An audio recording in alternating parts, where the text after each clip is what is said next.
लेकिन आज के गृह मंत्री और वित्त मंत्री सेम सिर्फ राजनीति करते हैं, काम कुछ नहीं करते। इनको काम करने का तरीका नहीं पता है। ये 10 सालों तक यमुना में बैठ करके सिर्फ मजे लेते रहे। और ये जुमले वाली सरकार है। और हम लोग यही इलाहाबाद विश्वविद्यालय के छात्र, हम लोग कोई कार्यकर्ता थोड़ी है कि हम लोग कोई पार्टी के नेता है। इस पर बदलाव, इस पर सभी जो वोटर है, जो मतदाता हैं, वो जागरूक हो गए हैं, सजग हो गए हैं। और युवा इस बार पूरा सजग हो चुका है। इस बार मुद्दा धर्म जाति के नाम पे नहीं होगा। आए तो थे तुम तवायफों के कोठे बंद कराने, लेकिन सिक्कों खनक देख खुद मुजरा कर बैठे। यही हाल नरेंद्र मोदी जी के है। इस बार जो चुनाव हो रहा है बेरोजगारी, महंगाई और भ्रष्टाचार के नाम पे वोट होगा। युवा पूरा तैयार है। नमस्कार दोस्तों, मैं हूं राघवेंद्र। स्वागत है आप सभी का इंडिया न्यूज इन खबर पर। देश में लोकसभा चुनाव चल रहे हैं और ये चुनाव धीरे धीरे आखिरी चरण की तरफ बढ़ रहा है। छठे चरण का कल मतदान होना है और हमारी टीम जो है इलाहाबाद लोकसभा क्षेत्र में पहुंच चुकी है। जी हाँ, और ये जो है यूनिवर्सिटी चौराहा है। और इस चुनाव में बेरोजगारी, महंगाई की बात जो शुरू में हो रही थी, चुनाव आते आते सब कुछ खत्म होता हुआ नजर आता है। लेकिन इलाहाबाद वो बच्चे जो लगातार तैयारी करते हैं, जो लगातार अपने भविष्य को संवारने के लिए छोटे छोटे शहरों से निकलकर यहाँ पर आते हैं, वो क्या सोच रहे हैं? कैसा है चुनाव का माहौल? मेरे ख्याल समझ से तो अभी बेरोजगारी का मुद्दा जो है अभी भी गंभीर है और सरकार को इस पर कुछ करना चाहिए। लेकिन देखते हैं क्या आगे की सरकार करती है। जो भी परिवर्तन होगा वो स्वीकार है। और पहली प्राथमिकता तो स्टूडेंट के लिए यही रहेगी कि बेरोजगारी जो है वो कोई जो भी सरकार आए वो उसको समाधान करे। और जनता से यही कहना चाहूँगा कि ज़्यादा से ज़्यादा मतदान करें। बिल्कुल। अग्निवीर योजना आई तो उस समय से लेकर अभी तक जो है लगातार युवाओं के बीच उसका आक्रोश रहा। इस चुनाव में कितना ये बड़ा मुद्दा है? देखिए, अग्निवीर योजना जो है 4 सालों के लिए लाया गया। ये युवाओं को काफी क्षति और उसके साथ साथ काफी हानि पहुंचा रहा है। पहली बात यह है कि युवा कोई भी अगर 4 साल की तैयारी कर रहा है तो 4 साल बाद वो क्या करेगा, इसका कोई प्लान सरकार के पास नहीं है। पहली चीज, इस पे सरकार इस चुनाव में खामोश की हुई सबसे बड़ा क्वेश्चन ये है। विपक्ष ने इस मुद्दे को काफी उठाया है और अग्निवीर योजना को समाप्त करने के लिए पूरा आह्वान किया है और पूर्ण समर्थन किया है। और युवा के अंदर काफी उत्साह है इस चीज को लेके कि युवा के लिए क्या चाहिए। रोजगारी, जो बेरोजगारी है उसको रोजगार में बदला जाए। महंगाई, जो आप देख रहे हैं, फार्म का कोई भी एग्जामिनेशन फार्म आता है, काफ़ी पेपर लीक तो देख ही रहे हैं, हर जगह बेरोजगारी देख ही रहे हैं। सबसे बड़ी बात है महंगाई चरम पे है। आप पैसा लेके निकलिए, पहले होता था कि मुट्ठी भर पैसा निकलिए लेके और झोला भर सामान लेके निकलिए। अब होता है झोला और पैसा लेके मुट्ठी भर सामान लेके निकलेंगे। आप सोने का दाम देख लीजिए, किसी चीज़ का आप दाम, पेट्रोलियम, कुछ भी A to Z। तो सबसे बड़ी बात है कि इस क्षेत्र में, इस इलाहाबाद प्रयागराज जो बच्चे रह रहे हैं उनका खर्च दोगुना हो गया है। जो बच्चे 2 साल 3 साल पहले जिनका 4,000 5,000 में हो जाता है, उनका 7,000 8,000 खर्चा बढ़ गया है। हर चीज़ का रेट बढ़ता जा रहा है दिन पे दिन।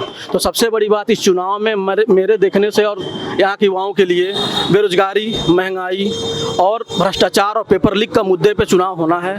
और युवा इस बार पूरा सजग हो चुका है। इस बार मुद्दा धर्म जाति के नाम पे नहीं होगा। इस बार जो चुनाव हो रहा है बेरोजगारी, महंगाई और भ्रष्टाचार के नाम पे वोट होगा। युवा पूरा तैयार है। जिसको देखिए, पहली बात, किसी भी व्यक्ति को व्यक्ति विशेष होना चाहिए, पार्टी विशेष नहीं होना चाहिए। पार्टी विशेष में क्या है कि अंधभक्त होना, कि हम इस पार्टी के हैं, पार्टी से हमको क्या लेना देना है। हम व्यक्ति चुन रहे हैं, सांसद चुन रहे हैं, ना कि प्रधानमंत्री चुन रहे हैं। प्रधानमंत्री तो वो चुन रहे हैं जो वहाँ जा रहा है, हम तो सांसद चुन रहे हैं ना। तो सांसद चुनने का जो अर्थ है, उसका अर्थ ये निकलता है कि आप व्यक्ति विशेष रहिए कि भैया जो सांसद कैंडिडेट में खड़ा है वो हमारे लिए बेहतर है कि नहीं है। हमको पार्टी से मतलब नहीं है। आपको लग रहा है कि चुनाव आते आते क्या ये मुद्दा अभी भी बरकरार है या फिर धीरे धीरे ये मुद्दा धूमिल होता जा रहा है? देखिए, बरकरार तो बिल्कुल है। और देखिए, इसको लेके काफ़ी जो वोटिंग हो रही है और भी स्टेट में, सब यूपी में काफ़ी बेरोजगारी को लेके अच्छा हो रहा है। लेकिन इस बार वोट परसेंटेज काफ़ी गिरावट आई है इस बार देखा जाए तो लोकसभा चुनाव में। और सभी लोग से उम्मीद मैं यही करता हूं कि आप लोग बढ़ चढ़ के हिस्सा लें। और हम लोग स्टूडेंट हैं तो हम लोग का एग्जाम भी लगा हुआ है, तो हम लोग जाने में असमर्थ हैं। सबसे बड़ी बात तो यही है कि इसी चुनाव में एग्जाम का डेट पड़ गया है बिहार का, और बिहार शिक्षक भर्ती है। और सबसे बड़ी बात है कि आप देखेंगे कि यूपी में 6 साल से वैकेंसी नहीं आई है। 2017 से मैं पास आउट BTC हूँ और आज तक 6 साल हो गया और कोई वैकेंसी का नाम निशान नहीं है। हम लोगों ने धरना दिया, PNP भी धरना दिया, बहुत कोशिश की, लाठी भी खाए, मार भी खाए। RO एग्जाम लोग देख लीजिए, PCS का एग्जाम लेके देख लीजिए, सारा एग्जाम कैंसिल होता जा रहा है। वैकेंसी का कोई नाम नहीं है, कटौती भी की जा रही है, PCS का सीटें घटा दी जाती हैं और एग्जाम होता भी, पेपर लीक हो जाता है। RO का देख लीजिए। अब आयोग का पेपर अगर लीक हो रहा है, इसमें कौन लोग शामिल हैं, क्या कार्रवाई हो रही है, उस पर कुछ ही नहीं है। इसमें सिर्फ उसमें बीजेपी लोग शामिल। देखिए, भारतीय जनता पार्टी के नेतृत्व वाली सरकार अब जा रही है और हिंदुस्तान में एक समावेशी और युवाओं को रोजगार देने वाली और देश की हित की रक्षा करने वाली सरकार बनने वाली है। और अब मोदी जाने वाले हैं, साथ में योगी जी भी जाने वाले हैं। और आप कोई क्वेश्चन हो तो बताइए। बिल्कुल, लेकिन आप जो कह रहे हैं कि पेपर लीक का माजरा, एक धड़ा जो उधर का है वो ये कह देता है कि कांग्रेस की जब सरकार थी, सपा की जब सरकार थी, तो उसमें भी लीक होता रहा। तो क्या लगता है कि इसमें कुछ बदलाव होगा कि नहीं हुआ? देखिए, कांग्रेस की सरकार थी, सपा की सरकार थी, लीक होता था, जनता ने सरकार बदल दिया था। तो ये बताइए, आपको नागिन डांस करने के लिए बुलाया गया है क्या सत्ता में? इसीलिए बुलाया गया था ना कि सरकार आप चलाइए तो पेपर लीक ना हो, युवाओं का जो विकास करिए और जो उनके मुद्दे हों। आप ध्यान दीजिए, जब हिंदुस्तान में डॉक्टर मनमोहन सिंह के नेतृत्व में सरकार चला करती थी तो उनके गृह मंत्री, उनके वित्त मंत्री देश के विकास में अपना खून पसीना लगाते थे। लेकिन आज के गृह मंत्री और वित्त मंत्री सेम सिर्फ राजनीति करते हैं, काम कुछ नहीं करते। इनको काम करने का तरीका नहीं पता है। ये 10 सालों तक यमों में बैठ करके सिर्फ मजे लेते रहे और देश का बेड़ा गर्क करते रहे। इसलिए जनता इनसे ऊब करके इस बार कोई विपक्षी नहीं, हम लोग आम कार्यकर्ता नहीं है, हम लोग स्टूडेंट हैं। हम लोग ये समझ रहे हैं कि इस बार किसी पार्टी के नेता के बीच चुनाव नहीं है, जनता खुद चुनाव लड़ रही है। और दिनकर जी का एक कविता आप याद करिए, उन्होंने कहा था कि सिंहासन खाली करो, जनता आती है। और एक शेर के माध्यम से सबको बताना चाहता हूँ, आए तो थे तुम तवाइफों कोठे बंद कराने, लेकिन सिक्कों खनक देख खुद मुजरा कर बैठे। यही हाल नरेंद्र मोदी जी की है। बाकी छोटा भाई इससे बात करिए। चलिए, तो देखिए, जिस तरीके से बेरोजगारी महंगाई के मुद्दे पर ये अपनी राय रखे, आपको क्या लगता है कि ये मुद्दा है कि धूमिल होता जाए? ये बिल्कुल मुद्दा है। हाँ। ये 10 साल से क्या बोलते हैं, जुमले वाली सरकार। अभी 3 दिन पहले माननीय प्रधानमंत्री जी आज के 10 साल पहले आज 2 करोड़ रोजगार देने की बात करेंगे, कल भी परसों भी दे के गए हैं। और ये जुमले वाली सरकार है। और हम लोग यही इलाहाबाद विश्वविद्यालय के छात्र, हम लोग कोई कार्यकर्ता थोड़ी है कि हम लोग कोई पार्टी के नेता है।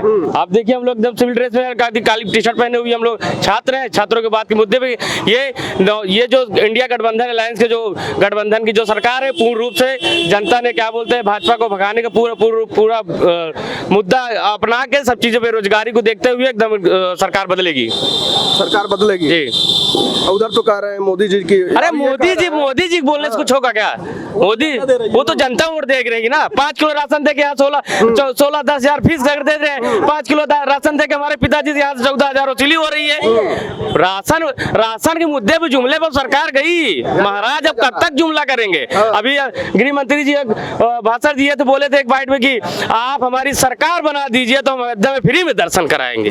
तो ये दर्शन और मजहब और उसके नाम पे सरकार अब बनने वाली नहीं है। मुद्दा खत्म करें महाराज, जब जाए गद्दी छोड़े या दूसरा कोई बैठेगा। और सुनिए, आपको बताना चाहता हूँ, मोदी जी ने जो 2000 का नोट लाके 2 साल नहीं चला पाए तो कांग्रेस का 70 साल का नियम और कानून पूछेंगे आपने क्या किया। यहाँ तक कांग्रेस ने सुई तक बना के दिया। जो जनता चल रही है कांग्रेस की देन है।